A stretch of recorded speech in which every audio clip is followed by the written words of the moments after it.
Hello friends, welcome back to natural life. Friends, आज मैं आपके लिए लेकर आई हूँ एकदम आसान और बहुत ही ज्यादा यूजफुल आइडिया, वो भी किसी भी कपड़े से आप बना सकते हैं। तो उसके लिए मैं ये वाला फैब्रिक यूज कर रही हूँ। मेरे पास 2-4 डिजाइन के फैब्रिक है।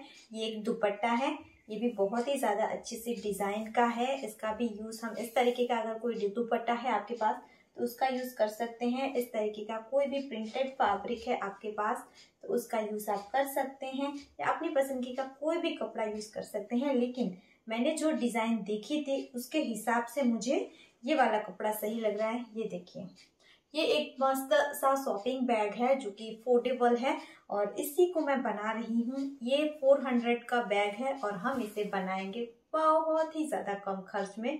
कितना होगा मैं आपको लास्ट में बता दूंगी। तो चलिए हम इसे बनाना शुरू करते हैं एकदम आसान तरीके से।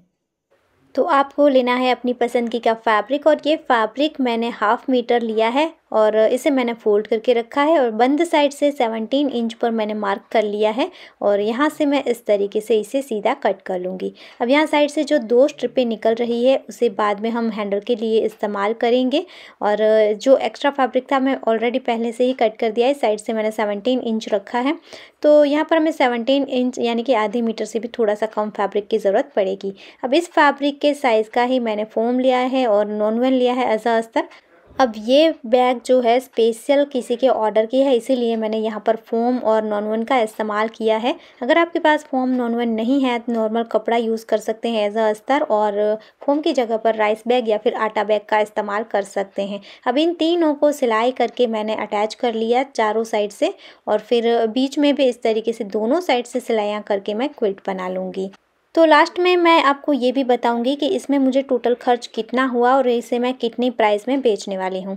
अब इस रेडी पीस में साइड में जो भी एक्स्ट्रा था उसे मैंने कट करके इसे सीधा कर लिया और बीच में मैंने फोल्ड करके मार्किंग कर ली है, और यहाँ से हम इसे कट करके 2 हिस्सों में डिवाइड कर देंगे। इसके बाद देखिए, हमें इस तरीके से इसके कोई भी एक कॉर्नर पर इस तरीके से मार्किंग करनी है। 2x2 इंच की मैंने मार्किंग करी है। इसके बाद इसी पीस का इस्तेमाल करके मैं इसकी दूसरी साइड पर भी कट कर लूँगी, यानी कि इसी तरीके से एक बॉक्स ड्रॉ करना है और इसे हम कट कर देंगे। इसी तरीके से जो दूसरा पीस है वहाँ पर भी हम कट कर लेंगे। तो ये देखिए, ये दूसरा पीस है, उसे मैंने कट करके रेडी कर लिया है। अब जो साइड से निकली हुई स्ट्रिप थी उसकी लंबाई तो 17 इंच थी, लेकिन इसकी चौड़ाई 3 इंच है, तो ये थोड़ी पतली है। तो इसके बीच में मैं दूसरा कपड़ा रख दूंगी और इस तरीके से डबल फोल्ड करके सिलाई कर लेंगे। तो ये दोनों हैंडल हमारे इस तरीके से रेडी है। अब जो रेडी पीस था उसके जो कट किए हुए हिस्से थे वहाँ पर ना इसके सामने वाली साइड पर देखिए, दोनों साइड से हमें 5 इंच पर मार्क करना है और फिर यहाँ पर हम हैंडल को अटैच कर लेंगे। अच्छे से सिलाई करके हम अटैच करेंगे क्योंकि हैंडल बहुत ज़्यादा मजबूत होना ज़रूरी है।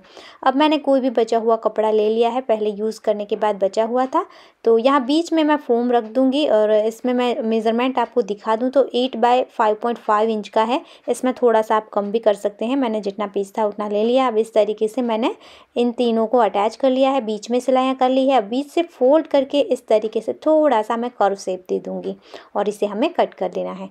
अब हमें एक और अस्तर का कपड़ा ले लेना है और इसे देखिए इस तरीके से हम रखेंगे इसकी राइट साइड पर, और फिर सिलाई करके एक्स्ट्रा जो भी है उसे कट कर देंगे और यहाँ पर हमें छोटे छोटे कट लगाने हैं। फिर इसे हम सीधा कर लेंगे।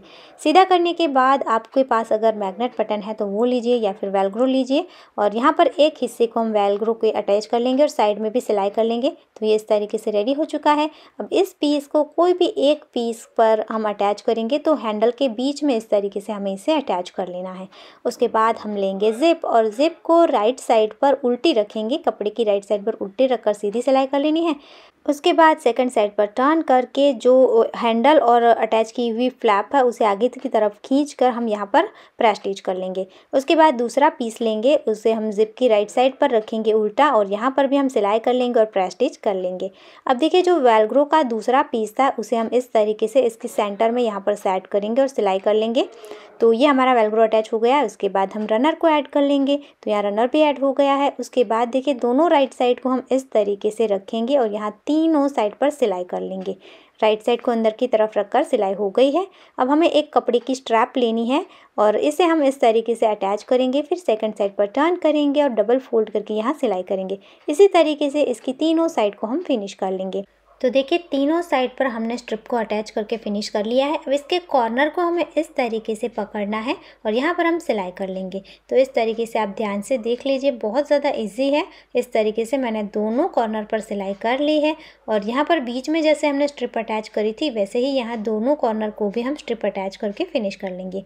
उसके बाद देखिए बैक को हम सीधा कर लेंगे। सो फ्रेंड्स, आप देख सकते हैं कितना ज़्यादा प्यारा सा काफ़ी चौड़ा इसका बॉटम बना है। साइड से भी अच्छा है, अंदर भी देखिए कोई रफ एजेस नहीं, एकदम रेडीमेड स्टाइल, एकदम अच्छी फिनिशिंग के साथ, काफ़ी ज़्यादा अच्छी स्पेस के साथ ही रेडी है। इस तरीके से इसका फ्लैप हम सेट करेंगे। अब यहाँ पर हमें एक और वेलक्रो का पीस लगाना है क्योंकि ये फोल्डेबल बैग है तो ये फोल्डेबल रहे इसके लिए। तो देखिए आपको इस तरीके से इसे फोल्ड कर लेना है और फिर इसकी फ्लैप को यहाँ पर हम बंद करेंगे। तो यहाँ पर जो भी सेंटर इसका निकल रहा है फ्लैप की सेंटर में हम यहाँ पर मार्क कर लेंगे और फिर एक और वेलक्रो हमें लेना है और इस तरीके से हम यहाँ पर एक पीस को अटैच कर लेंगे। जो हमने यहाँ पर ऊपर वाली साइड पर अटैच किया है उसके अपोजिट है वही पीस हम यहाँ पर अटैच करेंगे। तो इस तरीके से देखिए बैग के मुँह के पास से हम इसे पकड़ेंगे इस तरीके से और यहाँ पर सिलाई करके अटैच कर लेंगे। तो ये हमारा फोल्डेबल बैग बनकर रेडी हो चुका है। जब चाहे तब आप इसका इस्तेमाल कर सकते हैं और बाकी इस तरीके से फोल्ड करके इसे रख सकते हैं। तो है ना एकदम मस्त कमाल का आइडिया। और ये ऑनलाइन थी 400 की और हमें कितने में पड़ी है मैं आपको बता देती हूँ। यहाँ पर जो कपड़ा मैंने यूज़ किया वो 1/2 मीटर था जो कि मुझे 15 रुपये में मिला था और फोम और नॉन वेल मैंने इस्तेमाल किए हैं तो उसका मैं 10-10 गिन लेती हूँ तो हो गए 35 रुपीज़। और मैंने लिया वेलक्रो, रनर और जिप जो मैं 10 रुपये और काउंट कर लेती हूँ तो मुझे 45 रुपीज़ में ये बैग रेडी हो चुका है और मैं इसे 150 रुपीज़ में बेचने वाली हूँ जो कि मुझे ऑलरेडी पहले से ही ऑर्डर था, मेरा ऑलरेडी बिका हुआ है। सो गाइस, कैसा लगा आपको आज का आइडिया कमेंट ज़रूर करना। 400 में मिलने वाला बैग उससे भी ज़्यादा मजबूत और अच्छी क्वालिटी का हमने बनाया है ओनली 45 रुपीज़ में। मैं इसे 100 रुपीज़ में भी बेच सकती हूँ क्योंकि मुझे वैसे भी 50% फ़ायदा हो रहा है। अगर मैं कम प्राइस रखूँगी तो मुझे ज़्यादा कस्टमर मिलेंगे और मेरी ज़्यादा सेलिंग होगी। तो यही है ज़्यादा बिजनेस को फटाफट से ग्रो करने का फंडा। अगर आपको ये वीडियो अच्छा लगा है, यूज़फुल लगा है तो प्लीज़ फ्रेंड्स वीडियो को लाइक करना, ज़्यादा से ज़्यादा शेयर करना और अगर आप हमारे चैनल पर नए आए हैं तो सब्सक्राइब करना बिल्कुल मत भूलना। मिलेंगे ऐसे ही और यूज़फुल वीडियो के साथ, तब तक के लिए जय भारत।